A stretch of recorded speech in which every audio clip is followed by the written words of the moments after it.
কোন জায়গায় জানি? ভাই আমার বাড়ি ওই দৌলতদি। সবার বাড়ি এক জায়গায়? না ভাই, আমার বাড়ি ওই 12 বাজার। আমার বাড়ি চুরমন কাটি। এত দূরিতে কাজে আসেন? পেটের দায়ে আসতে হয় ভাই। যাই হোক, এই যে আমাদের ধান বই, এখানে 1 বিঘে মতো বই আছে। আপনাদের সাথে আমিও কাজ করব। বাড়ি যেয়ে করে খেয়ে আসি আর কাশিটা নিয়ে আসি।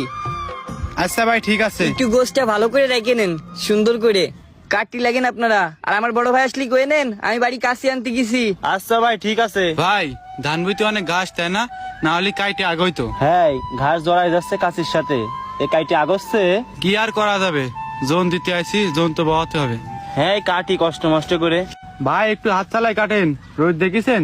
তাড়াতাড়ি কাটতে পারলে তো বাড়ি চলে বানে। হ্যাঁ, রোদির যে তাপ, মাথালিটাও আনলাম না। ভাই আপনারা করিছেন কি? সবই তো কেটে ফেলিছেন। এ তো আমু চলে আইছি, একটু জিরোই মিরোই নিলেন তো নাকি? যান আপনারা খানিক বসে নেন, আমি কাটতে থাকি। না ভাই থাক, বসা লাগবে না। আর জিরোইনি ভাই, চিন্তা করেছি একবারে কাইটে নিয়ে বসবো। কি কন? না জিরোলে এই গরমে তো অসুস্থ হয়ে পড়বেন। কাশিটা যে কিরা বারবার বাইবাদ করে রাখে। এখন দুমড়া সুজা আসছে। ভাই কাটা কোন পাশে ধরবো? ভাই এর তো আমার সামনের তো ধরেন। এক পাশে কাটলেই হচ্ছে। এ কেন এক পাশে কাটবে কেন? লাইন বাই লাইন কাটলেই তো সুবিধা হয়। হ্যাঁ, তাহলে তোর সামনেতে ধরুক। ভাই একটু গোষ্ঠটা ভালো করে রাখেন, ছোট ছোট করে, বানতি কষ্ট হবে না। হ্যাঁ ভাই, 2-3 মুঠো করে করে এক জায়গায় দিচ্ছি। হ্যাঁ দিন, নাহলে বানতি কষ্ট হবে না। তাহলে আপনারা জিরোবেন না যখন, তাহলে আমি ওই সামনেতে ধরলাম। ভাই আপনারা পায়ে উঠে যদি পারেন বসে নিয়ে নেন। ভাই একটু অল্প জায়গা নিয়ে কাটেন, তাহলে আপনার জন্য সুবিধা হবে না। আর আপনার থোয়া ঠিক আছে, সমস্যা নেই, এরকম করেই থন ভাই। ভালো করে ছোট ছোট করে না রাখলে যারা বানবে না তাকে কষ্ট হয়ে যাবে না।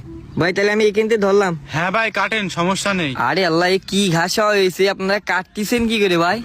এই আগস্টে কাশিটি সব জড়াই যাচ্ছে। হ্যাঁ ভাই, ওই জন্যই তো একটু ঝামেলা হয়ে যাচ্ছে। দেখ, এই শুধু জড়াই যাচ্ছে, অল্প একটু কেটে হাবাই গেলাম। আর কি গরম পড়তেছে ভাই! হ্যাঁ ভাই বলেন। আমি যে পানি খেয়ে আসি, আপনাদের জন্য নাস্তা নিয়ে আসি আর পানি নিয়ে আসি। আচ্ছা ভাই যান। কি গরমে! এই পাই কাটে আর এক পাই ধরলে মনে হয় শেষ হয়ে যাবে না। তাই তো মনে হচ্ছে। হে ভাই, তাড়াতাড়ি কাটো, বাড়ি যেতে হবে না? আর কত তাড়াতাড়ি কাটবো ভাই, এই তো প্রায় শেষ, আর অল্প একটু আছে। আচ্ছা ঠিক আছে, তাড়াতাড়ি কাটে ওই ভুইতে চলে যায় না। ভাই ওই ভুই মানে? হ্যাঁ, ওই সাইডে 6 কাটা আছে। আর আমার ছোট ভাই কই? ও আচ্ছা ভাই, যাচ্ছি। আপনার ছোট ভাই পানি খেতে গেছে। ও আচ্ছা ঠিক আছে, তাহলে ওই ভুইটা একটু হাট চালাই কাটেন। বাড়ি যেতে হবে না? বাড়িতে মনে হয় দূরি।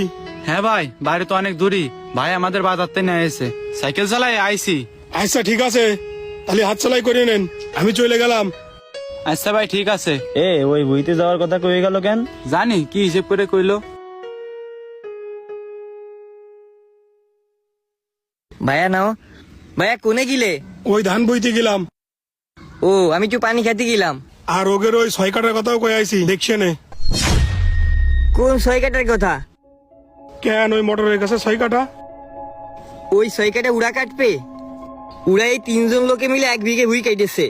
এই বইয়ের ধান তো কাটা শেষ, আবার ওই বইয়ের ধান যেহেতু কাটতে গেছে, তাহলে একটু জিরোইনি। হ্যাঁ ভাই বসেন, আর না জিরোয় কাজ করা যাবে না। এ ভাই, এত তাড়াতাড়ি কাটে কি লাভটা হইলো? সেইটাই তো, আবার ওই বইয়ের ধান কাটতে যেতে হবে। আপনারা কিছু বললেন না কেন? আমাকে জোনের বেলা তো শেষ, তাহলে আবার ওই ভুইতে খেতে যেতে হবে। কি আর করবেন কন, খাই জোন খেটে আইসি ওই দূরের থেকে, চলেন কাইটে দেই। আচ্ছা ঠিক আছে ভাই, তাহলে একটু জিরোই নি, তারপরে যাবানে। আমি তো এই কেবল একটু আসলাম, তাও আইসে আবার পানি খেতে চলে গেলাম। এই ঘোড়া ছাড়া কাটাকাট, এখনো তো ঘন্টা খানেক সময় রয়েছে, আর আইসে তো দেরি করে। ভাইয়া কোনে দেরি করে আইছে? আমি নিয়ে আইসি আমি জানি নে। আর বিদেশি জন বাজার থেকে নিয়ে আইসি, সাইকেল চালায় আসতে তো একটু দেরি হবেই। ওরা নাস্তা পর্যন্ত এখনো করিনি। আমি এখন যাব, নাস্তা এনে দেবো, এর মধ্যে ওকে ধান কাটা হয়ে গেলি ওকে সাইডে দেবো। হ্যাঁ ছেড়ে দিবি মানে? নাস্তাটা করে ওকে দিয়ে ওই ভুই কাটে নিবি যা। ভাইয়া বুঝলাম না, তুমি কি ওই সালামের মতো হয়ে যাচ্ছাও?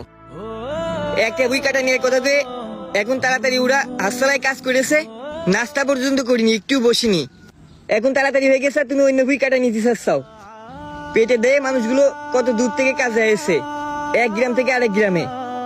এই সুযোগ কাজে লাগানো উচিত না ভাইয়া। আমি ওকে বলতেছি এই বই কাটা এগলি চলে যাতি। এই বেশি বুঝিস নে, কাজ করতে আসতে কি করবে, এখনো তো 1 ঘন্টা সময় রয়েছে। ভাই 1 ঘন্টার সময় নেই, যদি তাই হিসেব করেন তাহলে ওদের কাজ শেষ। কারণ ওরা সেই সকাল থেকে একটা না কাজ করেছে, একবার বসেও নি, নাস্তাও করিনি। তাহলে এখনো যাই কব যে আপনাদের এখনো সময় রয়েছে, তাহলে আমাদের ওই মাটির ওই 6 কাটা ভুই যায় কাটিয়ে দেন। এইটা অমানবিক না? আপনি শিক্ষিত হয়ে এরকম কথা কি করে বলতেছেন? আর আপনি দেখে করিম আর সালামের মতো করতেছেন। জন্য আইসে মানে সুযোগ পালি জানের উপর দিয়ে খাটাই নিচ্ছেন। ভাই আইসে পেটের দায়ে দূর থেকে, আপনি যা কবেন আপনি স্থানীয় লোক, আপনার কথা শুনে ওরা কাজ করবে, কিন্তু এটা তো উচিত না ভাই, আমি পারবো না। আপনি যান, আমি ওকে বাড়ি চলে যেতে করছি। আজ জনের টাকা পাঠাই দিয়ে নেন, টাকার জন্য আবার বাড়ির সামনে লোকগুলোর ঘন্টার পর ঘন্টা দাঁড়ান করে রাখেন না জানি। লজ্জা করে না ভাই আপনাদের? যেখানে আমাদের কোরআন হাদিসে আছে শ্রমিকের গায়ের ঘাম শুকানো আগে তার হাতে পারিশ্রমিক দেওয়া উচিত, সেখানে আপনারা কি করেন? কাজ শেষে বাড়ির সামনে টাকার জন্য শ্রমিককে 2-3 ঘন্টা দাঁড়ান করে রাখেন। দোকানে তাদেরকে রেখে বাসায় টাকা আনতে যে ঘন্টার পর ঘন্টা অপেক্ষা করাবেন। মাঠে 6 কাঠা ভুইতে কাজ করানোর নাম করে বিঘা বিঘা ভুইতে কাজ করা নিবে, তবু আপনাদের মন ভরে না। আর জানের উপর দিয়ে খাটাই নিয়েও বেলা শেষে 10 টাকা করে নাস্তা করে ধার্য করেন। ভাই 10 টাকায় কি হয়? ভাই বিদেশি জন বলতে আমরা কি বুঝি জানেন? যারা দূর দূরান্ত থেকে কাজে আসে পেটের দায়ে। আর আপনারা যে কাজগুলা বিদেশি জনের সাথে করেন, এই কাজগুলা কখনো দেশি জনের সাথে করতে পারবেন না, গ্রামের জনের সাথে করতে পারবেন না, কারণ তারা স্থানীয়। আপনি চাপাচাপি করার আগে আপনাকেই চেপে ধরবে, কিন্তু এই বিদেশি জনগুলা আপনার বলা প্রত্যেকটা কথা মাথা পেতে শুনবে। তাই এদের সাথে করা প্রত্যেকটা অন্যায়ের জবাব এরা নিতে না পারলেও কিয়ামতের দিন আল্লাহ আপনার কাছ থেকে বুঝে নিবে।